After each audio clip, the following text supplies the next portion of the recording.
हे भगवान, क्या करूं इस निकम्मे लड़के का। रघु, ओ रघु, बेटा उठ जा, दोपहर के 12 बज रहे हैं। दिन भर ऐसे सोता रहेगा जैसे कोई राजा हो। बेटा एक बार अपने बड़े भाई को देख ले, कब का उठकर काम पर चला गया है, और एक तू है जो बिस्तर छोड़ने का नाम ही नहीं ले रहा है। अरे माँ, आप भी हर रोज सुबह सुबह शुरू हो जाती हो। थोड़ा आराम करने की उम्र है तो आराम कर रहा हूँ, इसमें इतना बवाल करने की क्या जरूरत है। तभी रेशमा, उसकी भाभी आ जाती है। अरे अम्मा, इसको तो जिम्मेदारी नाम की कोई चीज छूकर भी नहीं गई है। न काम का न काज का, बस दिन भर घर में ही पड़ा रहता है या फिर गली गली घूमता रहता है। मैं तो कहती हूँ अम्मा, इसकी शादी करवा दीजिए, शायद तब इसकी बीबी के तानों से ही इसे अक्ल आ जाए, वरना यूं तो ताश पत्तों में पूरी जिंदगी गंवा देगा ये अपनी, और पूरा घर इसके पीछे परेशान होता रहेगा। भाभी आप भी ना थोड़ी इज्जत तो दिया करो। चलो अब जो भी है कुछ खिला दो, भूख लग रही है। ले खा ले, जितनी शर्म भी ना उतनी भूख भी नहीं मरी तुझमें। रघु खाना खाकर निकलता है। तभी गांव के चौपाल पर एक बूढ़ी औरत दिखाई देती है। बेटा जरा ये गट्ठर उठा देगा क्या, बड़ी मुश्किल हो रही है। अरे अम्मा, ये बहुत भारी है, मेरी तो कमर ही टूट जाएगी, मुझसे नहीं होगा ये सब। हाय रे हाय, जवान लड़का होकर कहता है कमर दुखेगी, और मैं बूढ़ी होकर भी ये गट्ठर ढो रही हूँ। कैसा समय आ गया है, क्या होगा तेरे जैसे लड़कों का। तभी गांव का मुखिया रास्ते से गुजरता है, सब सुन लेता है। रघु, बहुत हो गया, अब सुधर जा बेटा, वरना एक दिन भूखे मरेगा। सारे गांव के लोग तुझ पर हंसते हैं। एक तेरे बड़े भाई ने पूरे घर की जिम्मेदारी उठा रखी है, और तू बस आवारागर्दी में लगा रहता है। ये उम्र कुछ करने की है, ना कि ताश खेलकर दिन गंवाने की। अरे मुखिया जी, आप काहे परेशान हो रहे हो? हमारा घर है, जैसे चल रहा है वैसे ही चलने दीजिए। और हाँ, चूंकि आप आ ही गए हो तो ये लकड़ी का गट्ठर अम्मा के लिए आप ही उठा दो। मैं तो अब निकल रहा हूँ, शाम होने वाली है, और आप तो जानते ही हैं, मुझे भूतों से बड़ा डर लगता है। अरे भूतों से डरता है? गांव वाले तो तेरे जैसे आवारे से डरते हैं। जा, पर याद रख, वक्त सबको बदल देता है। रघु घर की ओर चला जाता है और घर में प्रवेश करता है। अंदर उसकी भाभी रेशमा रसोई में खाना बना रही थी। तभी हरीश, रघु का बड़ा भाई, थका हारा घर में दाखिल होता है। क्या हुआ जी, आप इतने परेशान क्यों लग रहे हैं? और देखिए, आ गए हमारे नवाब साहब। दिन भर की आवारागर्दी के बाद बड़ी शान से लौटे हैं ये। हरीश चुपचाप बैठा रहता है। आप इसे कुछ कहते क्यों नहीं है जी? घर में किसी की भी नहीं सुनता है। पता नहीं कब तक हम इसकी जिम्मेदारी ढोते रहेंगे। अरे भाग्यवान, अभी तो मैं थका हारा आया हूँ, तुम भी शुरू हो गई। मैं क्या करूँ? इसके चलते एक भी पैसा बच नहीं पा रहा, सारे खर्चे सिर पर है। तो फिर बोलिए ना इसे कुछ काम धंधा कर ले, कम से कम बोझ तो हल्का हो हमारा। अरे अरे, क्या बात है, आज तो खूब स्वागत हो रहा है मेरा। माँ जरा देखना, रेशमा भाभी तो जैसे मुझसे ज्यादा परेशान है। ये ठीक कह रही है बेटा, तो किसी की सुनता भी नहीं है। पता नहीं तेरी जिंदगी का क्या होगा, कुछ भी नहीं समझ में आता। कुछ कर ले बेटा, कुछ कर ले। अरे माँ, आप सब मेरी इतनी चिंता क्यों करते हो? मैं आपसे कुछ मांगता हूँ क्या? बस एक पेट भर खाना खाता हूँ। अच्छा चलो, कल से खाना भी नहीं खाऊंगा, ठीक है? देख रघु, ये आवारागर्दी ज्यादा दिन नहीं चलने वाली। अब तू बच्चा नहीं रहा, बड़ा हो गया है। समझ ले अपनी जिम्मेदारी, वरना एक दिन पछताना पड़ेगा, और तब कोई नहीं होगा तेरे साथ। इतना कहकर हरीश चुपचाप अंदर चला जाता है। सभी चुप हो जाते हैं। वहीं दूसरी तरफ महल में राजा। अब तो राजकोष खाली होने को है, राजस्व कम होता जा रहा है। प्रजा की मदद कैसे करेंगे? राज्य कैसे चलेगा? महाराज, सच कहूं तो अब हमारी स्थिति बड़ी ही नाजुक हो चली है, जैसे कोई बुरी नजर लग गई हो हमारे राज्य को। तभी सभा में एक वृद्ध साधु उठकर खड़ा हो जाता है। महाराज, एक उपाय है। आपके राज्य के दक्षिण दिशा के घने जंगल में आपके पूर्वजों का छिपा हुआ खजाना है, लेकिन वो खजाना किसी लालची या स्वार्थी व्यक्ति द्वारा नहीं निकाला जा सकता।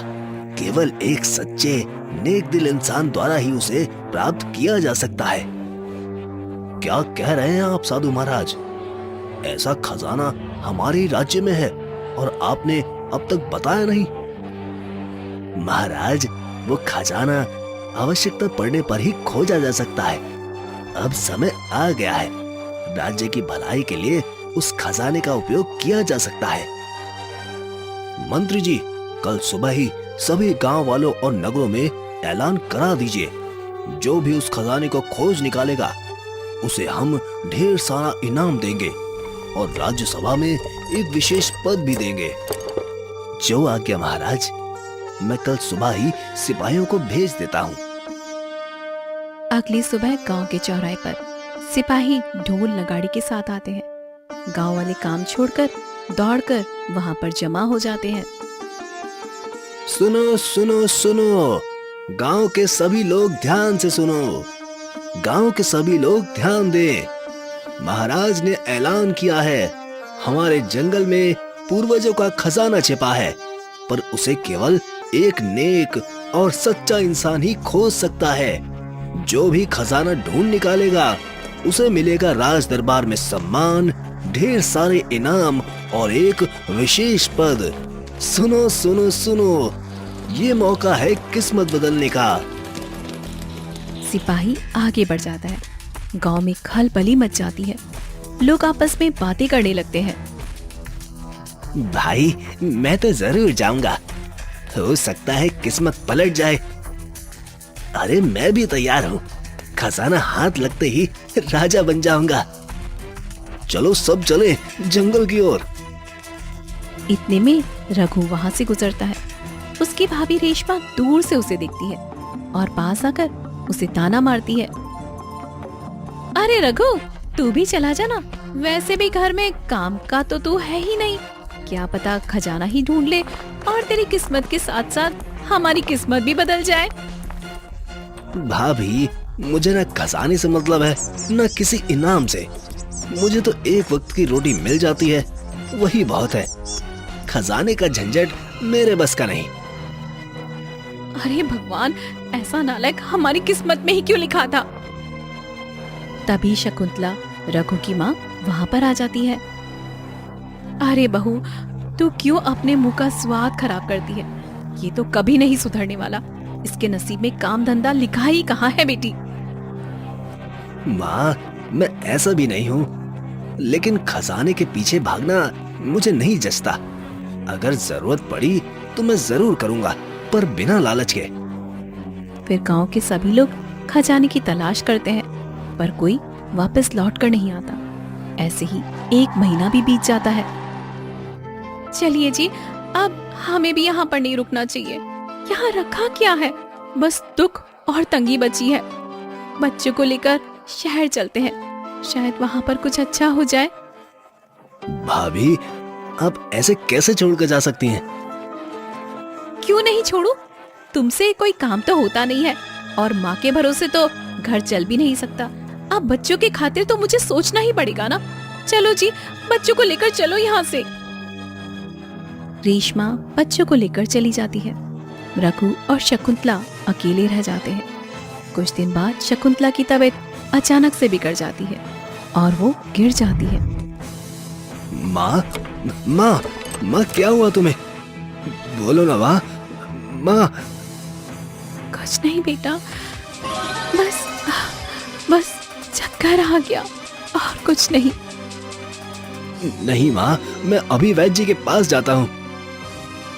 वैद्य के पास जाकर, वैद्य जी, मेरी माँ बहुत बीमार है।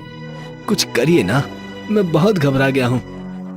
चिंता मत कर बेटा, चलो देखते हैं। फिर रघु वैद्य को लेकर घर आता है और शकुंतला की नब्ज देखता है। देख बेटा, चिंता की बात नहीं है, बस कमजोरी है। तू थोड़ा ध्यान से खाना देना, खाना पानी अच्छा होगा तो सब ठीक हो जाएगा। जी वैद्य जी, धन्यवाद आपका। इतना कहकर वैद्य वहां से चला जाता है। रघु माँ के पास बैठता है। माँ, तुम चिंता मत करो, मैं अब कुछ करता हूँ, तुम्हारे लिए खाना बनाता हूँ। रघु रसोई में जाकर देखता है। अरे, यहाँ तो कुछ भी नहीं है, न चावल, न दाल, न आटा। अब क्या बनाऊं? बेटा, जब से तेरे भाई भाभी गए हैं, घर में एक दाना भी नहीं है। अब वो पैसे भी नहीं भेजते और तू है जो कोई काम धंधा भी नहीं करता। हाँ, मैंने तो अब कहना भी छोड़ दिया है। मैं 2 दिन से भूखी हूँ बेटा, तभी चक्कर आ गया। तू तो इधर उधर खा लेता है, पर घर में कुछ होता ही नहीं है जो मैं कुछ खा सकूं। नहीं माँ, अब मैं कुछ करूंगा, अब ऐसा नहीं चलेगा। फिर रघु गांव में काम मांगने निकलता है। मुखिया जी, कोई भी छोटा मोटा काम दे दीजिए, माँ बीमार है। तू काम करेगा? जिसे अब तक काम करना नहीं आया, वो अब काम करेगा। जा, यहाँ से जा। ऐसा मत कहिए मुखिया जी, मैं कोई भी काम कर लूंगा। आप मुझे एक बार काम देकर तो देखिए। अरे नहीं भाई, तुम जा सकते हो। मुखिया के शब्द सुनकर वह थोड़ी देर चुप रहा और फिर वो मन ही मन सोचने लगा। अब मैं क्या करूं? एक काम करता हूं, जमींदार के पास जाकर देखता हूं, शायद वो कुछ काम दे दे। फिर वो जमींदार के पास गया। कुछ काम मिलेगा सेठ जी? अरे रघु, तू और काम, अब काम भी करने लगा तू? दिन भर तो गलियों में घूमता रहता है। जा रे जा, ऐसे ही फिर घूमना अच्छा लगता है ना तुझे?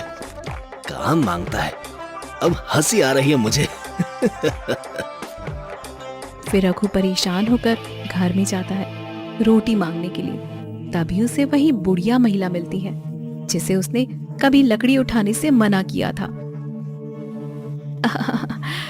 अरे बेटा, अब याद आया, खाना मांगने आया है। उस दिन बोली थी ना, मैं मदद क्यों करूं?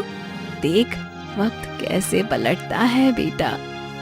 लेकिन क्या करें, भूखे को तो इनकार भी नहीं किया जाता। ये ले बेटा, एक रोटी ले ले। धन्यवाद अम्मा, आप जो सिखा गई वो शायद पूरी जिंदगी याद रहेगा। रघु घर जाता है, माँ को रोटी देता है। माँ, ये लो, थोड़ा ही सही, पर आज तुम्हें भूखा नहीं रहने दूंगा। माँ रोटी खाती है और रघु दूर से बैठकर उसे देखता रहता है। अब मैं ऐसे नहीं रहूंगा, अब कुछ बड़ा करूंगा, कुछ ऐसा जो माँ को फिर कभी भूखा ना देखूं। अब मैं राजा के पास जाऊंगा। खजाना नहीं चाहिए, पर माँ के लिए इज्जत और रोटी चाहिए। अगली सुबह रघु राजमहल जाता है। महाराज, मैं रघु हूँ, वही रघु जो कभी कुछ करने लायक नहीं समझा गया, पर आज मैं आपके सामने हाथ जोड़कर खड़ा हूँ। मुझे वो जंगल वाला नक्शा दे दीजिए, मैं खजाना ढूंढने जाना चाहता हूँ। अरे वाह, इतने दिन बाद याद आया खजाने का। जब पूरा गांव लौट आया खाली हाथ, तब तुम्हें जंगल की याद आई। मंत्री जी, मुझे पहले कभी जरूरत नहीं थी, पर अब मेरी माँ बीमार है, घर में एक दाना नहीं। अगर अब भी मैं नहीं निकला तो शायद बहुत देर हो जाएगी। मंत्री जी, दे दो इसे नक्शा। कभी कभी मजबूरी इंसान को नायक बना देती है। मंत्री नक्शा निकालता है और रघु को देता है। ठीक है रघु, ये रहा नक्शा। लेकिन याद रखना, ये जंगल किसी के साथ रहम नहीं करता। अगर मेरी माँ के लिए जान भी चली जाए तो मंजूर है मंत्री जी, अब मैं पीछे नहीं हटूंगा। राजमहल के बाहर रघु नक्शा लेकर चलने ही वाला होता है। तभी हरिदास सेठ, जो पहले भी खजाने की लालच में जंगल गया था, उसे रोक लेता है। अरे ओ रघु, जंगल अकेले जाने की जगह नहीं है रे। तू जाएगा और शेर भालू के पेट में समा जाएगा। सेठ जी, ये रास्ता मेरी मजबूरी है। आप मजाक कर रहे हैं, पर मेरे लिए ये जीवन मरण का सवाल है। सुन, चल मैं भी चलता हूँ। मैंने भी सुना है खजाने की बात अब भी अधूरी है। 2 लोग होंगे तो रास्ता थोड़ा आसान होगा। मुझे किसी की मदद नहीं चाहिए सेठ जी, पर अगर आप साथ चलना ही चाहते हैं तो एक शर्त है, रास्ते में कोई धोखा नहीं देगा। धोखा? अरे रघु, खजाना बढ़ जाए तो क्या जाएगा। चल, तेरी माँ की कसम, कोई चला के नहीं चलूंगा। हरिदास और रघु जंगल में आगे बढ़ते जा रहे थे। तभी रघु को कुछ सुनाई देता है। ये कैसी आवाज थी? कोई तड़प रहा है। वह झाड़ियों के पास जाता है और देखता है एक छोटी चिड़िया वहां पर घायल पड़ी थी। अरे, ये तो घायल है। इतनी नाजुक सी जान कैसे उड़ पाएगी? वह धीरे से चिड़िया को उठा लेता है। अरे ओ रघु, क्या कर रहा है? एक चिड़िया के लिए रुक गया। अगर ऐसे रुकता रहा तो खजाने तक कभी नहीं पहुंच पाएगा। सेठ जी, जिसे तड़पती जान की परवाह नहीं, वो खजाना क्या करेगा? मैं इस चिड़िया को तड़पता नहीं छोड़ सकता। रघु चिड़िया को धीरे से उठाकर एक पेड़ के ऊपर उसके घोंसले में रखता है। फिर पास से कुछ मीठे जंगली फल तोड़कर घोंसले में रख देता है। चिड़िया धीरे धीरे फल खाने लगती है। अब ठीक है, तू आराम कर। मुझे यकीन है तू फिर उड़ पाएगी।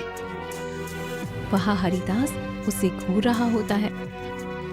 तू भी ना रघु, खजाने से पहले तेरे दिल की दौलत ही खत्म हो जाएगी। सेठ जी, जिसका दिल खाली हो वो चाहे जितना सोना पाले फिर भी गरीब ही रहेगा। इतना कहकर रघु आगे बढ़ जाता है। तभी एक आवाज आती है। जो इस खजाने की खोज में आगे बढ़ा है, उसे पहले अपने हृदय की सच्चाई साबित करनी होगी। जो झूठा है पीछे हट जाएगा।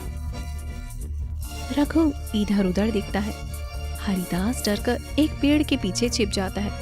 तभी चारों ओर धुंधला सा छा जाता है और रघु के सामने उसकी माँ की छाया प्रकट होती है, जो कमजोर और भूखी थी।